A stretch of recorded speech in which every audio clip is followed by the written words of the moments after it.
Funge? Pronto? Funziona? Ça fonctionne, ça marche? Bien. Bienvenue, droit, devoir, vérité. Le pouvoir des sans-pouvoirs est le titre de cette rencontre. On en parle avec Père Francesco Cheta, qui est un journaliste, un écrivain de civilisation catholique, Civiltà Cattolica, et il est aussi animateur d'écoles politiques. Il a écrit beaucoup de livres. Je ne vous cite pas tous les livres, je vous cite juste le dernier, qui est Reconstruisons la politique, et brièvement, il parle du jugement, de son jugement de la politique de notre pays, et en même temps en individuant un devoir qu'on doit signaler autour de nous. On en parle aussi avec notre ami Pavel Fischer, qui est le président et sénateur tchèque de la République tchèque et vit à Prague, et président de la Commission des affaires étrangères tchèque. Il a été ambassadeur à Paris pour son pays donc pendant 7 ans, et avant même cela, et c'est aussi la raison pour l'avoir connu ici, le chef de la secrétaire de la République Tchécoslovaquie. Il est un peu le comité de Pierre, qui est incombant mais pas inquiétant, et évoqué aussi par le titre, le pouvoir des sans-pouvoirs. Et sur ces 3 mots, droit, devoir et vérité, il aurait beaucoup à dire, mais surtout Václav Havel, des droits et de la vérité, il en a fait une raison de vie. Havel, pour ceux qui ne le connaissent pas, il est né en 1936 et il a vécu pendant la plupart de sa vie sous la Tchécoslovaquie communiste. C'était un personnage très éclectique, un écrivain de théâtre. Et pour les circonstances historiques, il s'est retrouvé à faire les dissidents, les défenseurs des droits civils. Il a vécu le printemps de Prague en 1968 et la conséquente invasion des cardinaux soviétiques.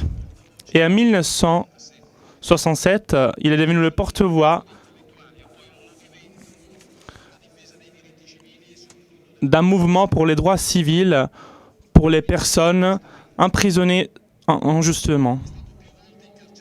Il était plusieurs fois emprisonné, en prison donc pendant 6 ans en prison en total. La dernière fois, c'était en octobre de 1989, 2 ans avant de devenir secrétaire de la présidence de la République tchèque. Il n'y a pas eu... En 1989, pendant le 30 décembre, il devient le premier président non communiste à partir de 1948. Et il conduit son pays à l'entrée dans la Commission européenne, à l'OTAN.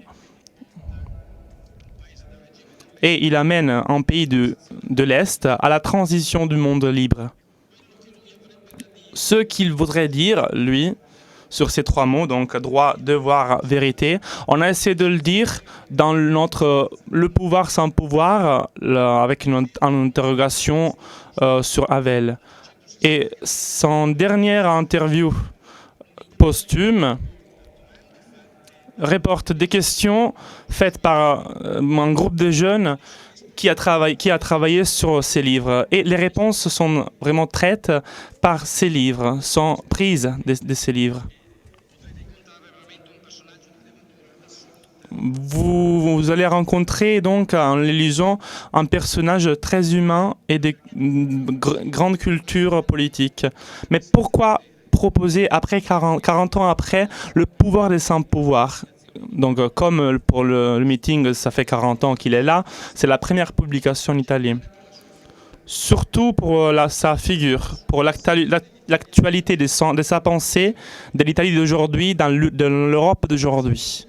Pour ceux qu'il a écrit et pour ceux qu'il a témoigné pendant toute sa vie. Havel sera présent dans cette rencontre à travers les mots, les paroles de nos 2 invités, nos intervenants, de Père Cheta, Et on peut trouver son livre dans l'éditorial d'aujourd'hui sur la figure de Havel. Et à partir aussi de Pavel Fischer, qui a connu personnellement Václav Havel et a vécu avec lui ses années les plus importantes. Droit, devoir, vérité. Selon Havel, le premier droit de chaque homme est celui d'être soi-même. D'être soi-même là où le destin, même en n'est pas étant catholique, là où le Seigneur t'a mis à vivre, t'a inséré dans la vie. Et être soi-même, c'est même le premier devoir. Donc ne pas renoncer à être digne en tant qu'homme, à ne pas renoncer aux responsabilités qui ont des conséquences. Donc la responsabilité de être acteur dans le monde. Donc de ne pas déléguer aux autres, à la technologie, à la mode, à la société, ne pas déléguer aux autres sa propre raison. Donc de ne pas étouffer ses propres intentions de la vie. Et c'est cela le pouvoir des sans-pouvoirs. Donc la possibilité de l'expérience de la vérité. Donc le troisième mot. Donc le rapport avec l'être, de l'interrogation du sens qui exprime la signification de l'absolu. L'expérience de l'absolu qui est dans toute expérience. De cette expérience, chaque pouvoir a peur. Parce que cette voie de l'être qui, même si elle découvert d'objets, de déchets, tout homme est recouvert quand même de pouvoir. Et ce sont des mots que même Havel avait déjà prononcés, mais avec de grands intérêts, on va écouter nos intervenants maintenant, en commençant par Père Oqueta. Allez-y. Anzitutto vorrei dirvi il mio... Tout d'abord, je veux vous remercier. Je remercie Emilia Guarnieri, Giorgio Vittadini, Francesco Magni et Casotto pour la très belle expo sur Havel. Je veux remercier les bénévoles, les organisateurs et le sénateur Fischer. J'ai accepté de honorer la mémoire de Václav Havel, même si je n'ai pas d'expertise, parce que, comme on le dit, nous, les jésuites, il a été un feu qui a allumé d'autres feux.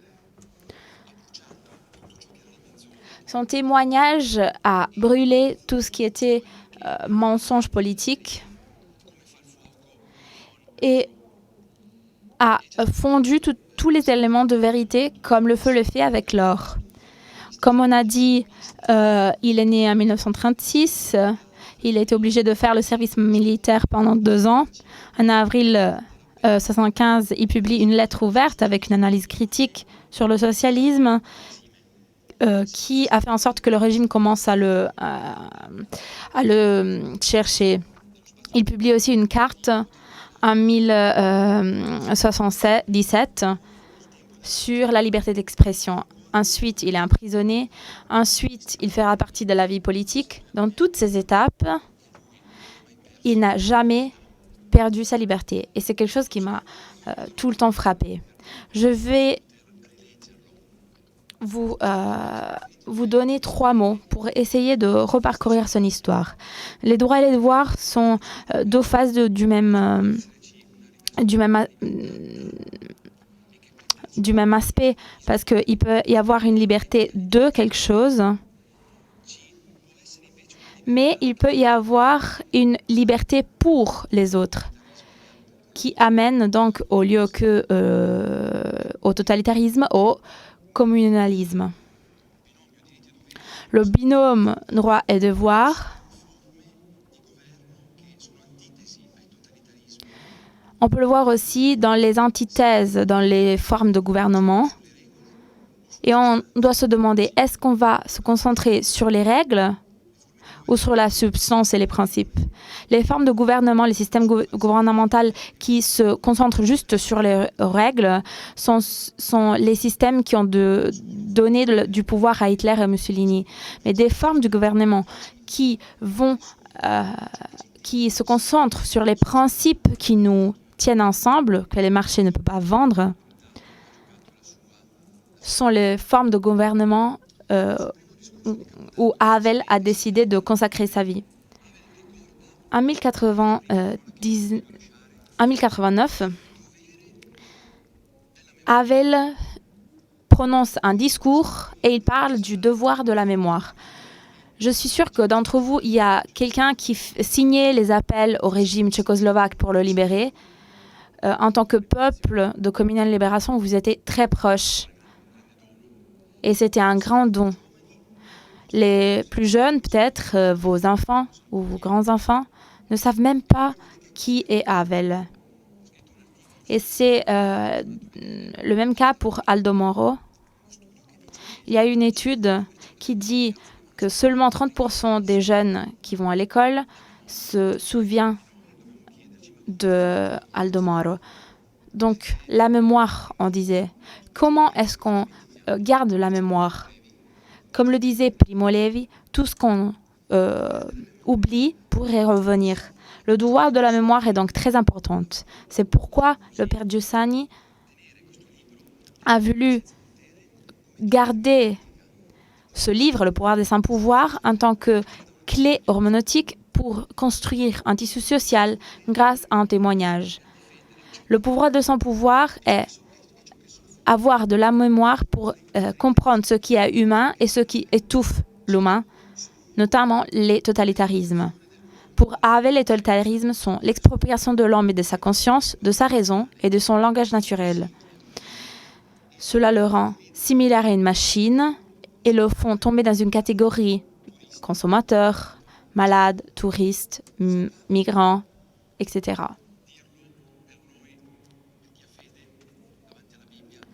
Ceux qui ont la foi, qu'est-ce qui se passe quand la culture vide le deuxième commandement?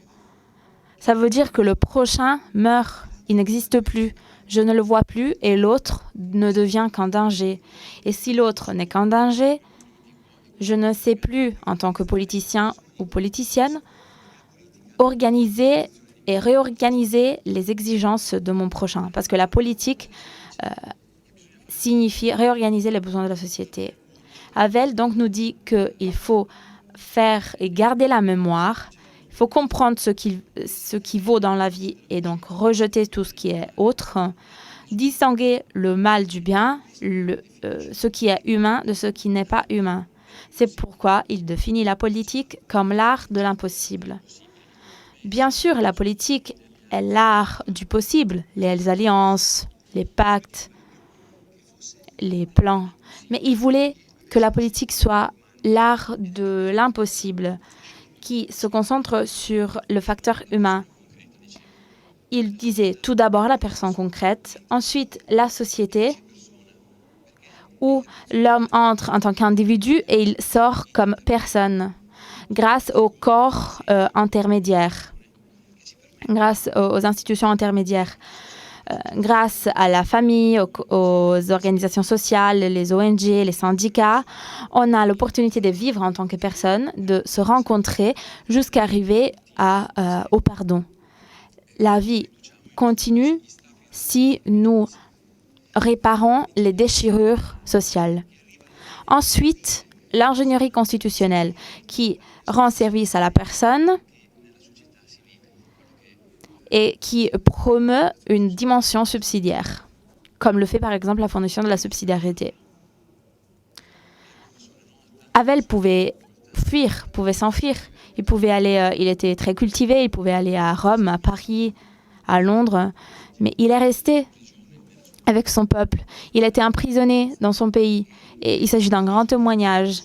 Il a rendu crédible ses paroles, parce que sa vie l'a témoigné avec cohérence. Mais il y a un deuxième mot que je veux prononcer, un deuxième type de pouvoir de sans pouvoir,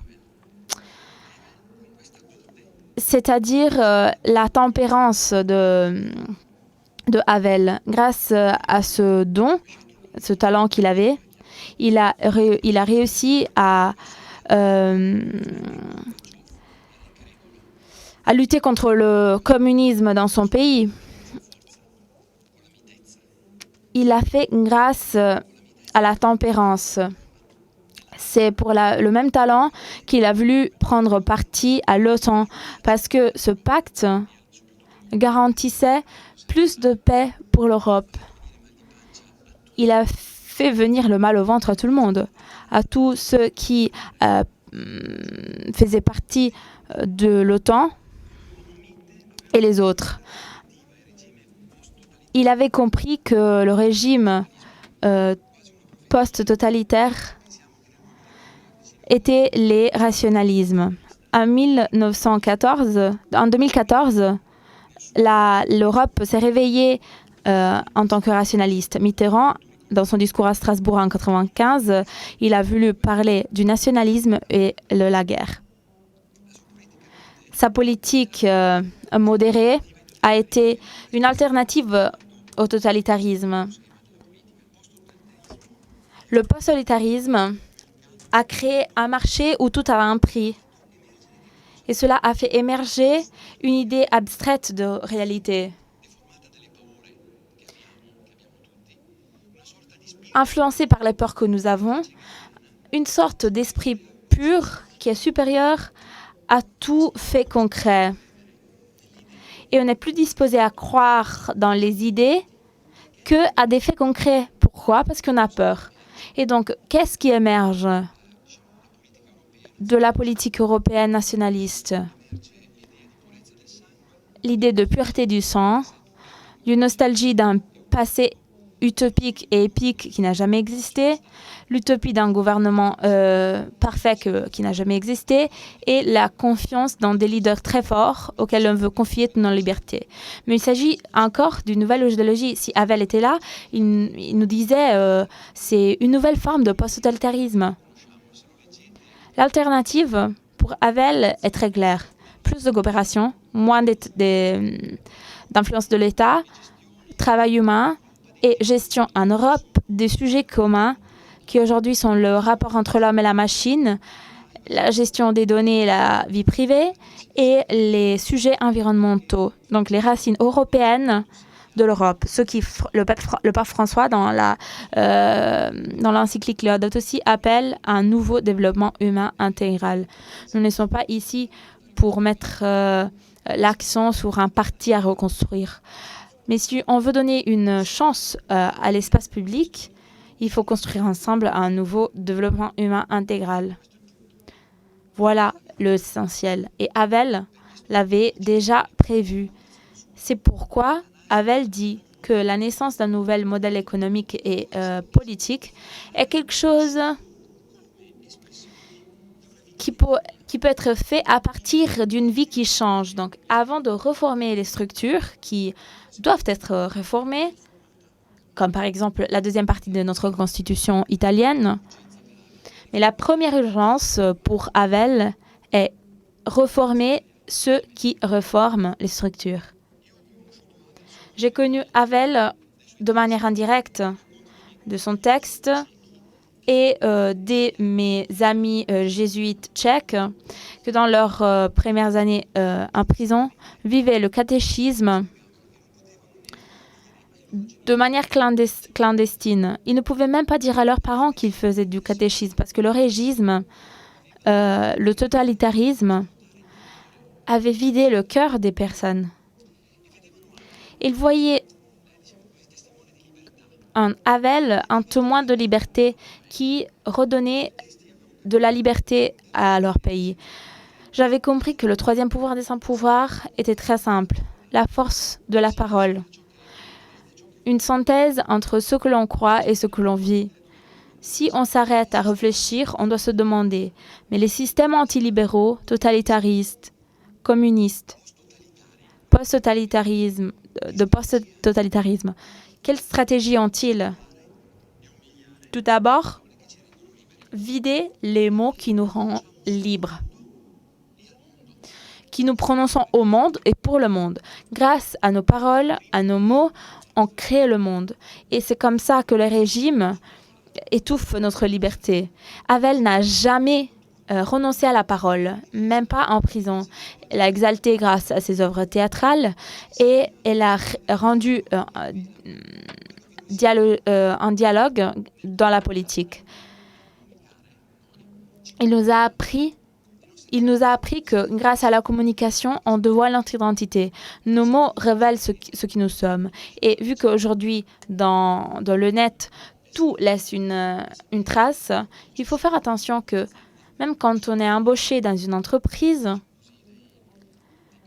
il y a des big data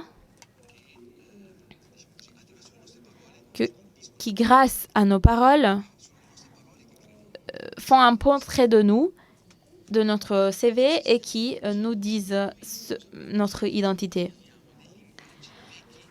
Mais aujourd'hui, on a encore des langages anciens qui utilisent l'identité religieuse pour exclure ce qui reste en dehors. Et ils donnent un caractère sacré au pouvoir, comme le faisait César.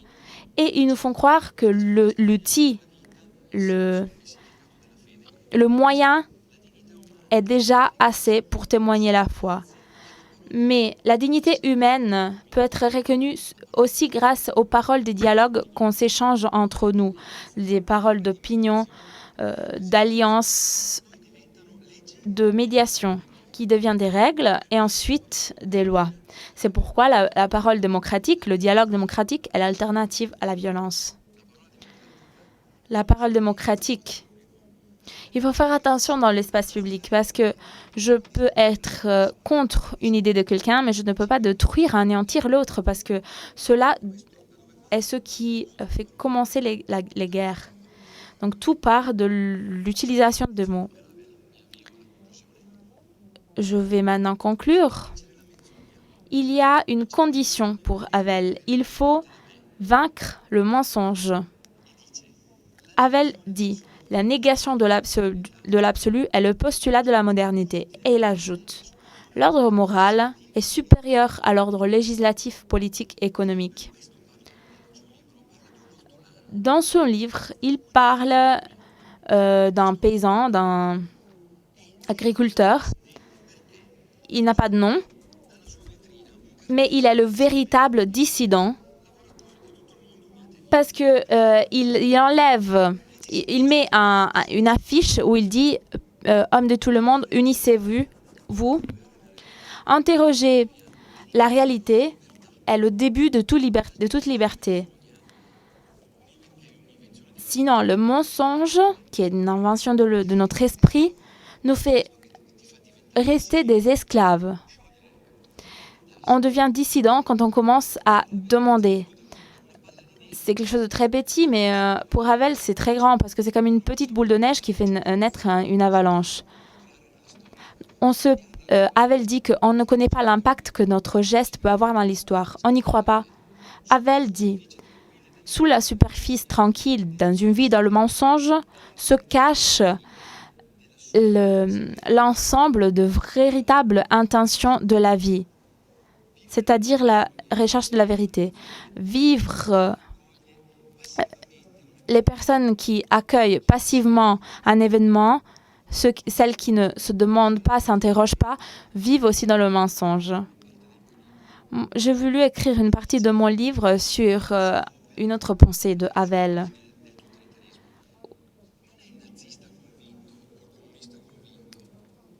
Ce n'est pas le communiste qui est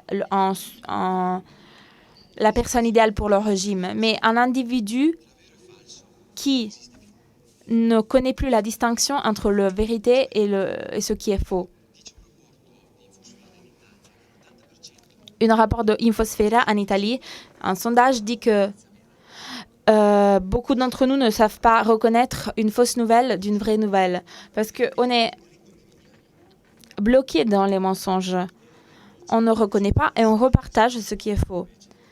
Havel dit qu'il faut essayer de sortir de ce type d'idées. À propos de la relation entre la vérité et le mensonge, je me permets de mentionner la pensée jésuite. Ignacio de Loyola dit que donner un nom au mensonge qui habite en nous est le principe de notre liberté. Qu'est-ce qui fait le mal? ils nous utilisent et nous accusent. Dans le mal, les choix passent de plaisir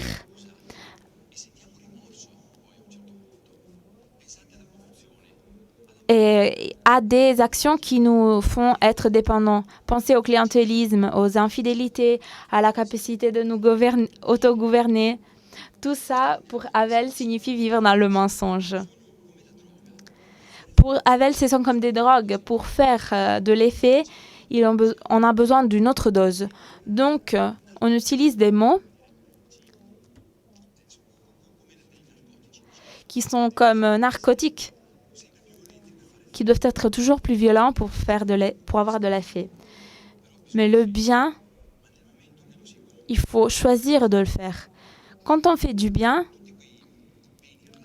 on reçoit des biens relationnels que le marché ne peut pas nous donner et qui sont l'effet de la construction du bien, la confiance dans les autres, la paix intérieure, la sérénité, jusqu'à comprendre le sens de l'amour. Le dernier mot, Havel nous demande de chercher l'âme des choses et pour l'Europe, de chercher l'âme de l'Europe. Mais vous comprenez combien c'est actuel. Quand il y a la chute du mur de Berlin, Havel avait deux choix. Premièrement, regretter le passé ou imaginer, rêver la nouveauté. Si nous sommes ici, c'est parce que nous voulons imaginer la nouveauté, ce qui sera. Chacun d'entre nous doit se demander, moi, dans ma vie, comment je peux contribuer à la construction de l'espace public, ce que l'on appelle le bien commun? Quelle est ma responsabilité? Parce que c'est grâce à cela qu'on peut construire la vérité. Havel a choisi le deuxième choix et il a dit la meilleure façon pour résister au totalitarisme est de le chasser de notre âme, de notre esprit. Voilà donc la condition pour rendre service à la vérité. Pour un croyant, ce n'est pas quelque chose qu'on possède, mais quelqu'un qui nous possède et qui nous donne la force de transformer le pouvoir en service. Havel n'était pas catholique, mais grâce aux catégories qu'il a créées, on peut voir un pont qui nous permet de communiquer à une personne qui ne fait pas la distinction entre les croyants et les non-croyants, mais entre personnes morales et non morales. Donc voilà la condition pour suivre la vérité. Je termine en disant, qu'est-ce qu'il faut faire? Qu'est-ce que Havel nous a laissé? Tout d'abord, il ne faut pas s'abandonner au nihilisme et de dire je me laisse aller, parce que cela a fait naître les totalitarismes. Qu'est-ce qui nous laisse en tant qu'antidote? Tout d'abord, vivre profondément un dialogue avec notre conscience. Et deuxièmement, vivre des expériences spirituelles profondes. Troisièmement, et je l'ajoute, savoir faire du silence. Et quatrièmement, construire des polices parallèles. Parce que si les totalitarismes ont été vaincus en 1900, cela a été possible grâce à des communautés de pensée, par exemple Kamal, le Lien 45. En Europe, il y en a plusieurs, des communautés qui ont fait la promotion du dialogue. Tout ce qui est populisme aujourd'hui, tout ce que l'on appelle le populisme peut être combattu grâce au popularisme, comme on le définit. Plus dialogue, plus Europe et la capacité de construire des communautés. Parce que le capitalisme européen a le même racine que le populisme européen a les mêmes racines que les totalitarismes. Il y a des patrons qui sont exaltés en tant que leaders et en tant que souverains.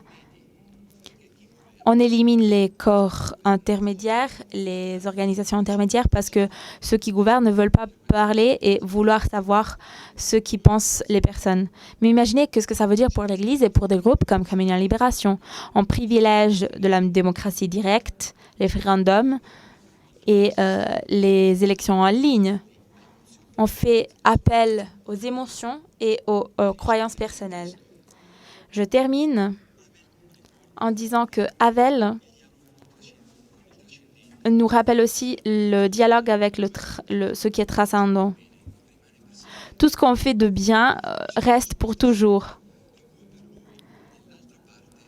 À son avis, de l'autre côté du seuil, il n'y a pas le néant, mais il y a quelque chose. Pourquoi j'ai peur du jugement final, dit-il. Je pourrais avoir peur, mais ce que j'ai fait dans ma vie reste pour toujours. L'être, avait-elle dit, a une mémoire. Qu'est-ce que ça veut dire pour nous? Que la vie politique, pour l'Évangile, par exemple, en Luc 10, est animée par la compassion. C'est quelque chose que Havel nous a enseigné et qui est commun à tous les hommes de bonne volonté. Comme un Samaritain qui aide une personne sur la route, qui voit une personne qui a besoin, qui s'arrête et le soigne.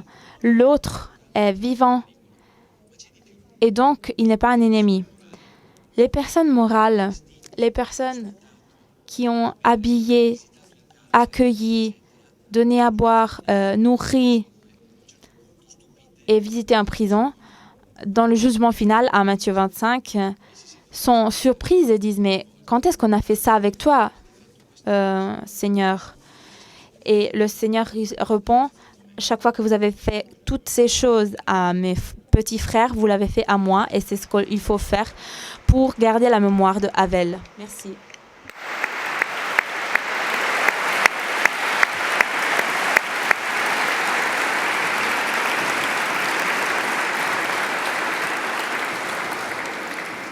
Grazie veramente Padre.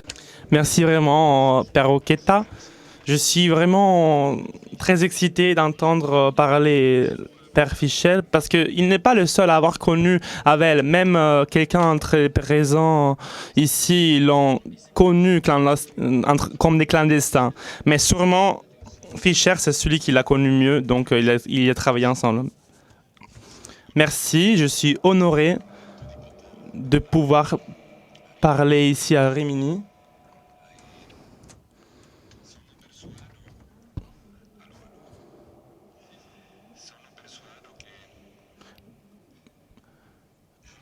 Je suis sûr que Havel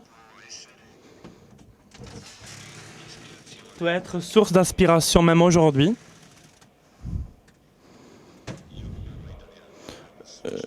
Je ne parle pas italien, je vais parler en anglais. Merci pour m'avoir invité aujourd'hui. Aujourd'hui, on est le 21 août.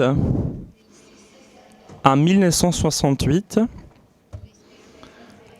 les espoirs de liberté étaient détruits par des véhicules armés qui sont entrés dans notre pays en provenant de l'étranger et ont interrompu celui qui était le printemps de Prague. Et on a commencé une période très difficile qui a été définie successivement normalisation. Dans cette période de normalisation, il était très difficile de parler de son propre avis, écrire et créer. Participer à la vie politique aussi était difficile, ou même s'engager dans la société.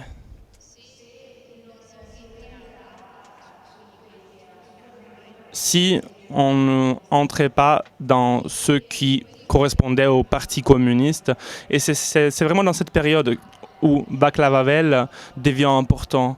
C'est un homme qui a fui à la peur. Il n'a pas voulu céder à ce régime qu'on appelle totalitaire. Qu'est-ce que c'est un régime totalitaire?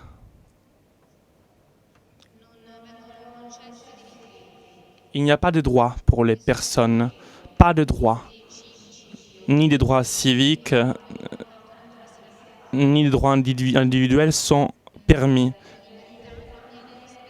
La liberté de la personne n'est pas respectée. Au contraire, elle est niée. Mais on peut même aller au-delà de cela.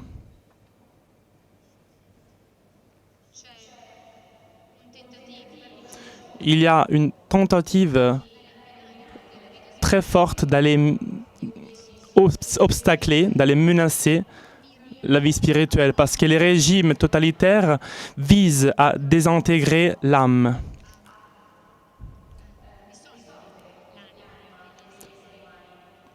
Ou même à leur faire perdre, en quelque sorte, l'âme des êtres humains. Les personnes sont opprimées par ce régime. Et cette oppression nous fait mentir, nous oblige à rester dans les règles. Quand j'avais 6 ans, et quand j'étais allé à l'école pour la première fois, en sortant de chez moi, mes parents m'avaient invité à ne pas parler en public à l'école de ce qu'on disait à la maison. Donc, on était obligé à vivre dans un monde parallèle, à montrer des choses, mais à la maison, chez nous, on vivait différemment. Donc, cette division en chacun de nous était vraiment douloureuse, parce qu'on devait se cacher.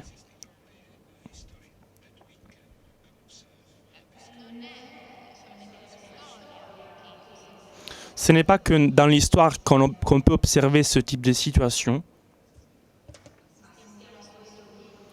On peut assister à ce type de phénomène même dans la société externe d'aujourd'hui.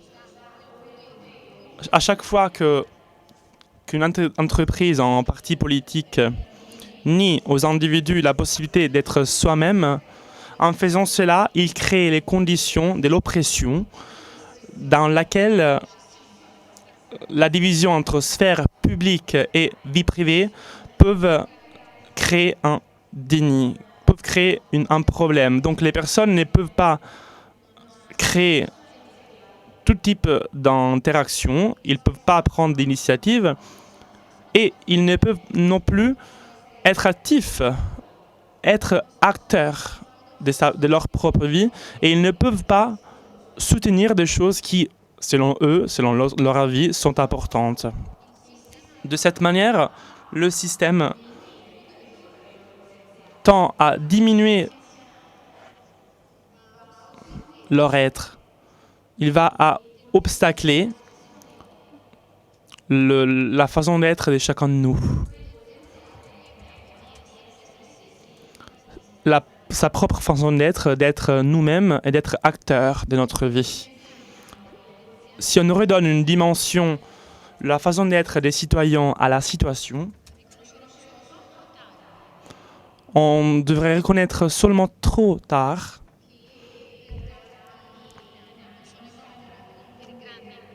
qu'en réalité, les petites personnes ne sont pas capables d'accomplir des grandes choses, que de grandes choses ne peuvent pas être faites par de petites personnes, par des personnes qui ont été privées de leur liberté, de leur créativité et même de la possibilité de commettre des erreurs. On peut le voir dans l'éducation, dans les familles, même dans nos communautés, dans nos villes. Mais on peut le voir aussi même dans l'interaction.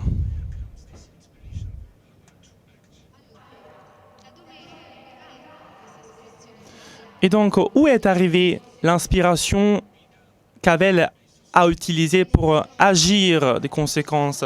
Et dans la société actuelle, qu'est-ce qu'on peut faire pour renforcer la résistance de chacun d'entre nous et garder les potentiels qu'on a en nous pour créer, pour faire en sorte qu'on soit acteur de notre vie et de la société?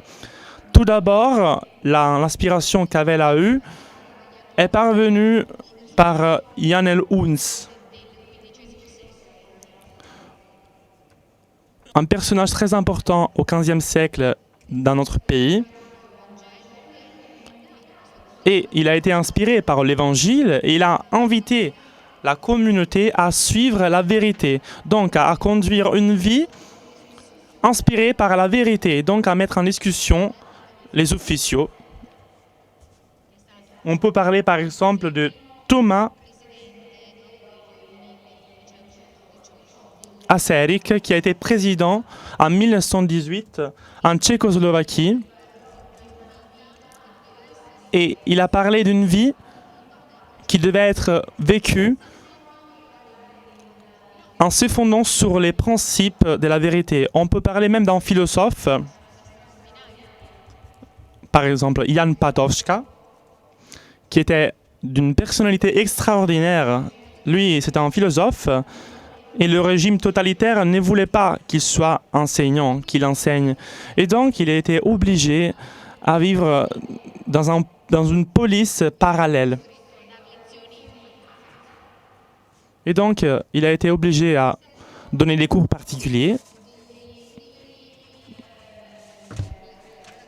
Et il a été l'un des premiers de la carte 77. Donc, la soi-disant demande de réalisation qui a mis en discussion le régime, le parti officiel, en leur accusant qu'ils n'étaient pas en train de vivre selon les règles de la vérité. Patočka était le porte-voix de la carte 77, et donc il a été le premier à être puni.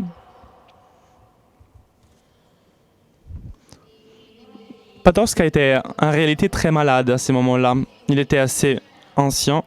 Et les fonctionnaires de l'État, donc l'administration sous les régimes communistes,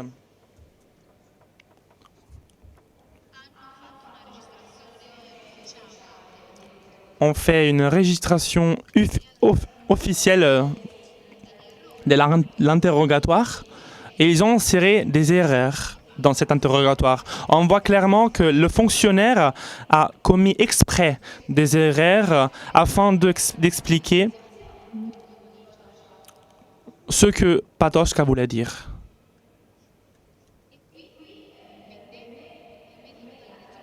Et c'est à ce moment-là qu'on a inséré la rédaction de Patočka. Donc on parle d'un philosophe ancien, opprimé par le régime, qui pouvait tranquillement dire « laissez-moi tranquille ». Et le policier, durant l'interrogatoire, lui a demandé « Professeur », en réalité, il n'était pas un professeur. « Professeur Patočka, pourquoi vous faites cela? Pourquoi vous agissez en faveur de la carte 77? Pourquoi vous faites des protestations ?»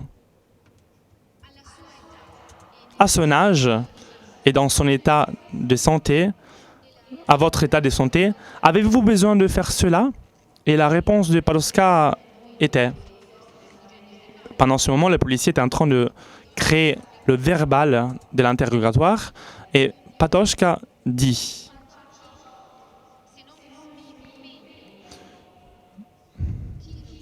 Si ce n'est pas moi à m'engager, qui pourrait le faire ?» Et donc le message était cela. Et donc, même dans une situation très difficile, dans une période difficile et des conditions de santé particulières, Patočka a dit « Non, mais qui d'autre devrait faire cela? C'est moi à devoir le faire pour l'avenir de mon pays. » Beaucoup de jours après, Patočka mourut.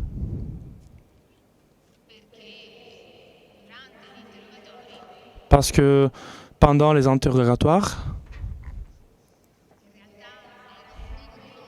en réalité, il n'avait pas de force, il était épuisé. Donc, il est mort quelques jours après. Et en revenant à nos jours, pour modifier notre société et le pouvoir là où c'est nécessaire. Qu'est-ce qu'on peut faire pour organiser la chose publique? Peut-être, comme Patočka l'avait dit, qui d'autre devrait faire cela? Peut-être qu'on se trouve dans une situation où on peut oser et agir donc en conséquence de cela. On peut faire de l'espace à des initiatives et on peut créer de l'espace pour l'implication et pour le travail de l'inspiration, du pluralisme. Et aussi pour fournir à chacun d'entre nous l'expérience qui est liée au fait que chacun de nous a des pouvoirs. Chacun de nous a le droit d'agir. Et une parole de vérité peut changer le monde entier.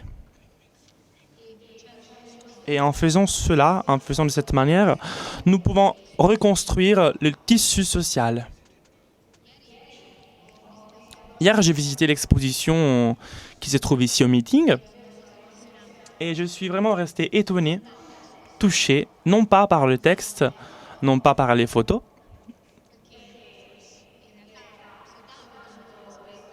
parce que, en réalité, je connais beaucoup de la personnalité du photographe.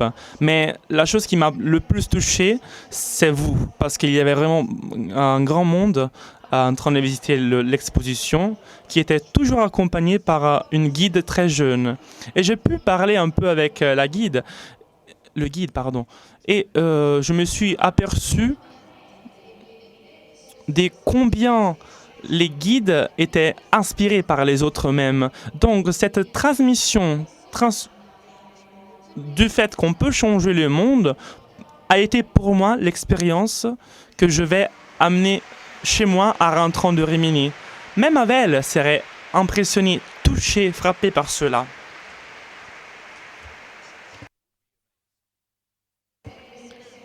Même Havel même resterait impressionné par tout cela parce qu'il était une personne très curieuse. Il essaierait tout simplement de voir ce qui se passe derrière la vie publique, pour voir, donc en se cachant, pour voir si les personnes étaient intéressées. Et du fait, on peut voir que les personnes le sont vraiment. Il a été capable d'écouter des personnes qui parlaient des questions intéressantes pendant des heures et des heures. Et à la fin de ces discussions, il lui arrivait de prendre la parole et de synthétiser, de résumer ce qu'ils avaient parlé, donc de 2-3 minutes. Donc cette capacité d'écoute, cette curiosité,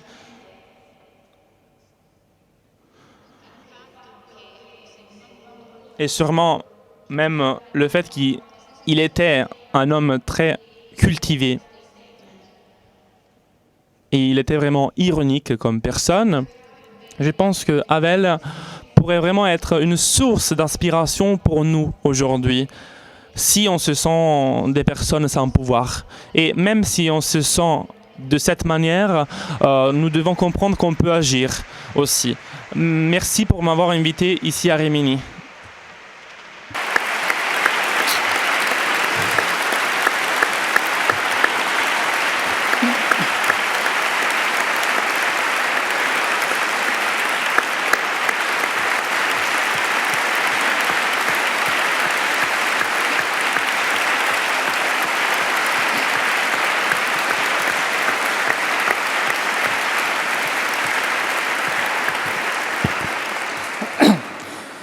Grazie. Merci. J'aurais vraiment beaucoup de questions, mais on n'a pas beaucoup de temps, donc je vais faire une chacun. Je demande au père Oqueta, qui disait que très souvent, nous, les croyants, nous, etc., mais il a dit que Havel n'était pas catholique. J'ai été touchée par la relation de Havel avec le catholicisme et l'Église. Alors qu'on lisait les livres, on pensait, mais pourquoi ne parle-t-il de Dieu?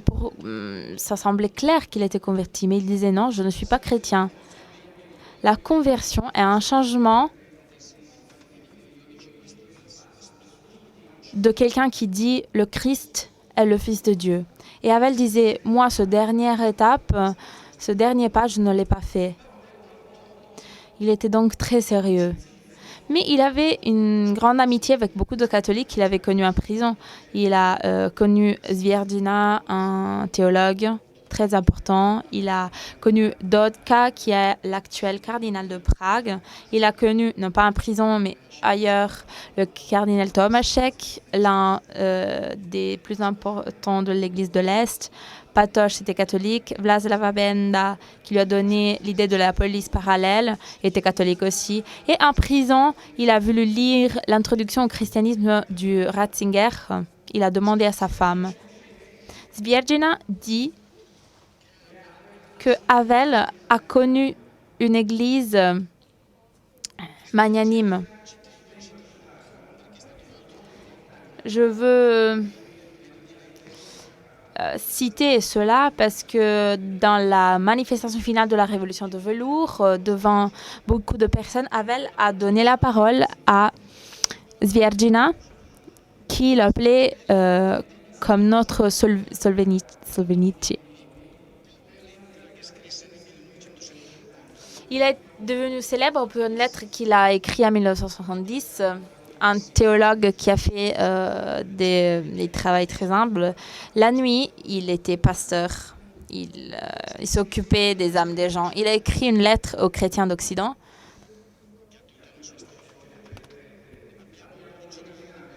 Nous avons l'extrait originel de cette lettre dans l'exposition. Dans cette lettre, il dit: vous êtes des intellectuels, vous êtes très intelligents, vous êtes un bon exemple pour nous, les chrétiens de l'Est. Donc, vous allez très bien. Mais vous avez un problème. Vous avez pris la mentalité de ce monde. Et vous adoptez la mentalité du monde toujours trop tard.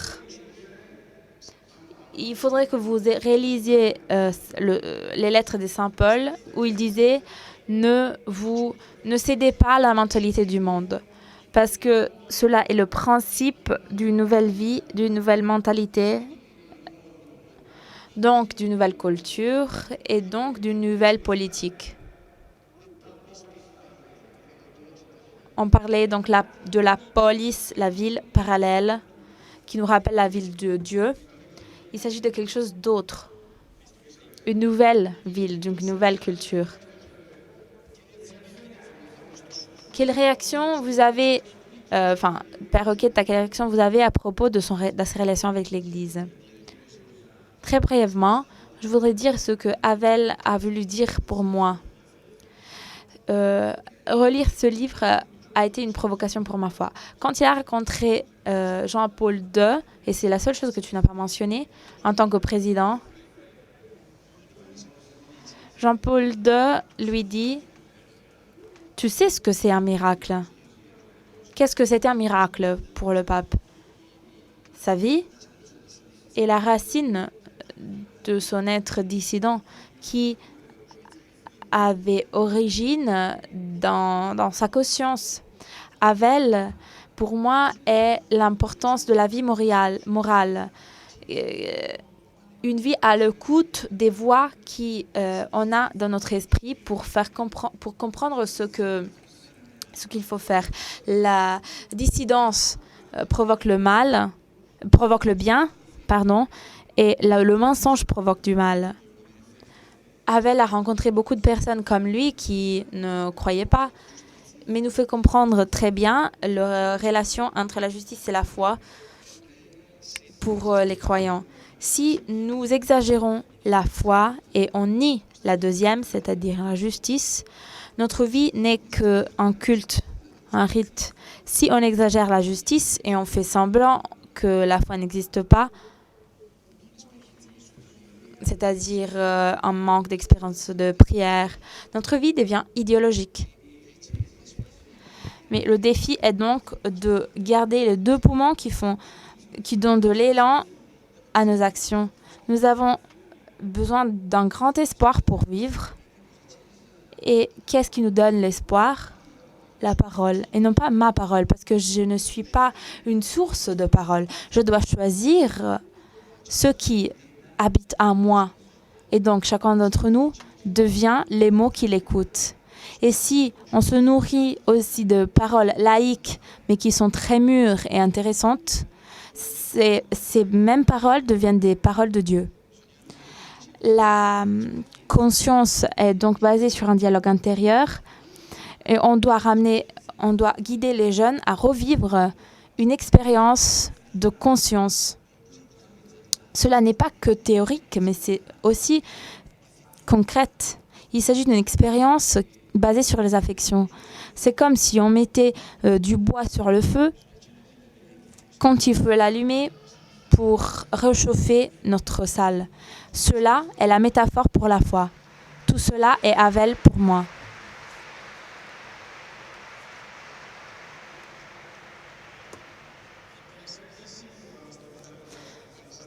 C'est très intéressant de voir cet aspect à propos de la conscience, parce que Havel, je ne veux pas vous dire ce que vous allez trouver dans l'expo, mais Havel avait une conscience très claire de la modernité. La conscience n'est pas pour lui un endroit pour parler, pour garder ce que l'on pense et résoudre nos problèmes tout seul. Mais la conscience est ce qui nous permet de prendre un choix quand on est seul, mais quand tu te sens observé par un autre.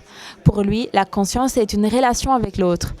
Ce n'est pas le solipsisme de la modernité. Donc, il a beaucoup de choses à nous apprendre. Je voulais te lire cette phrase, Pavel, parce que ce que tu as dit à propos de Patočka m'a surpris, parce que c'est la même chose que, à mon avis, a convaincu Havel à devenir président de la République, parce que Havel disait j'étais dissident, parce que j'étais obligé des circonstances, mais je voulais faire le dramaturge. Donc le seul changement de ma vie a été celui d'accepter de devenir un politicien, de commencer à recouvrir un rôle institutionnel. Je ne voulais pas le faire.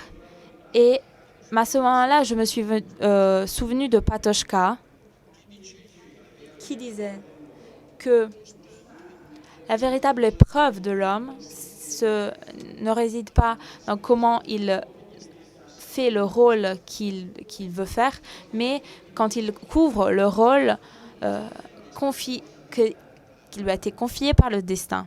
Qu'est-ce que c'était la responsabilité pour Havel? Parce qu'il insistait beaucoup, l'homme est sa responsabilité. Et en deuxième lieu, qu'est-ce que l'espoir?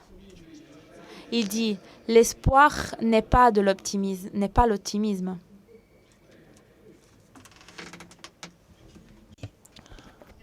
Merci beaucoup.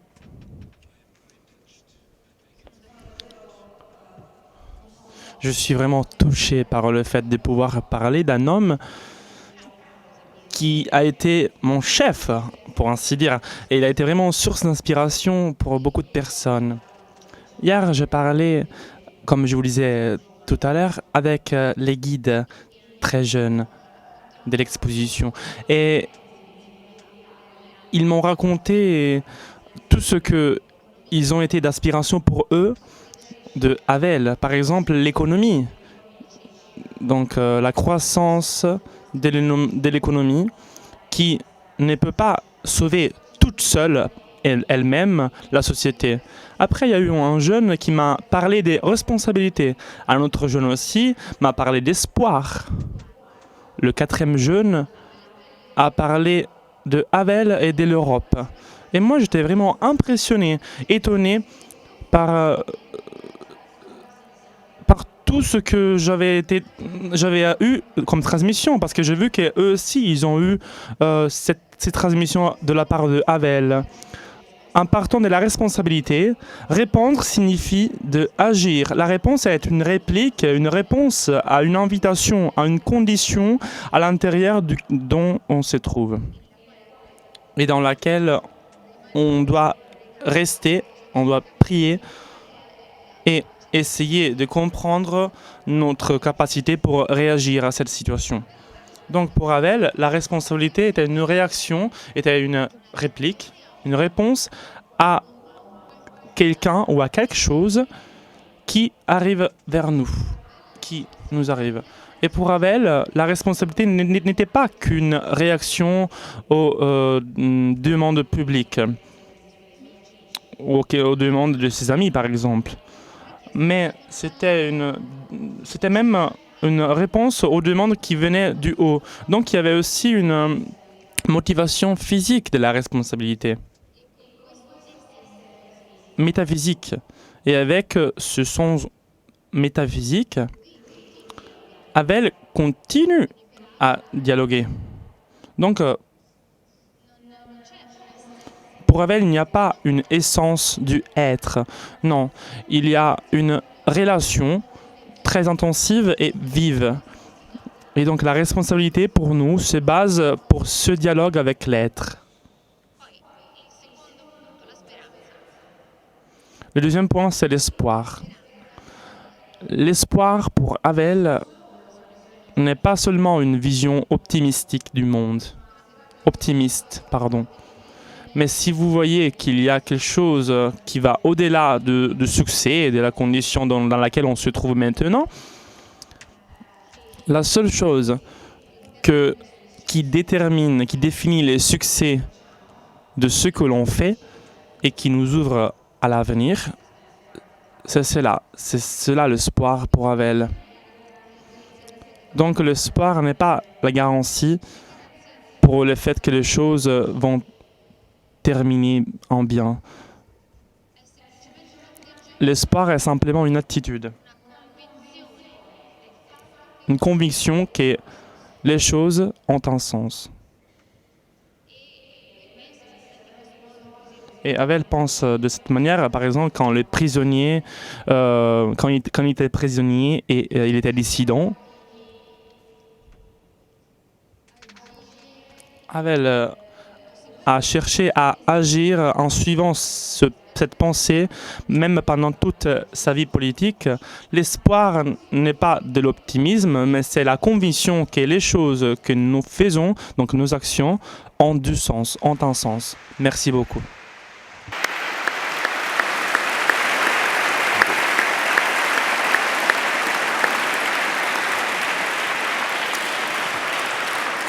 Grazie veramente, molto grazie ai nostri due relatori. Merci à nos deux intervenants. Je veux juste reprendre une phrase qu'ils nous ont dit, parce que ça nous dit quelle est notre mission maintenant. Notre mission est de reconstruire un individu, un sujet humain.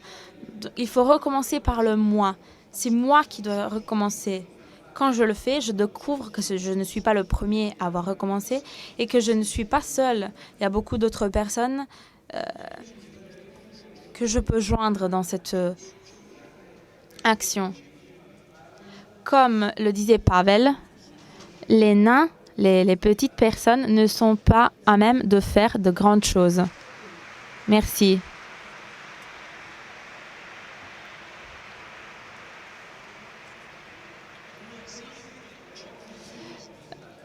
Tout d'abord, je vous invite à visiter l'expo. Et la deuxième annonce que je dois vous dire, c'est celui qui nous permet d'en rencontrer des personnalités comme celles qu'on a vues aujourd'hui. Et c'est-à-dire que le meeting, depuis 40 ans, vit grâce à la gratuité des bénévoles, à la gratuité du travail de ceux qui l'organisent et de nos offres et de nos dons. Vous allez trouver dans le parc des expositions des kiosques avec un cœur rouge, avec les mots Dona Ora, où vous pouvez faire des dons pour que cette expérience puisse continuer. Merci. Au revoir.